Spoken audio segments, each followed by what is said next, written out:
सेबड़े पूर्तमंत्री पृथ्वीराज हरिचंदन कहते सालिया साहि घर भांगा पूर्वर बस्ती बासिंदा नोटिस भी होईछि। विस्थापितों को घर भी प्रदान करा जायछि। क्षतिपूरण बाबद में सरकार सजग अछंती। लोकों स्वार्थ रे से जगह को खाली करा जाउछि।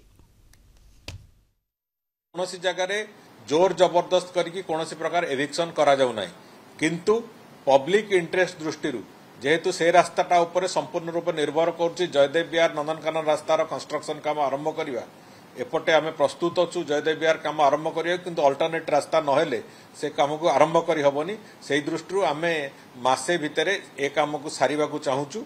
से दृष्टि आखि आगे रखिकी जो प्रक्रिया अच्छी से प्रक्रिया को आगुरु गत 6 मास धरिकी से प्रक्रिया चलीथिला।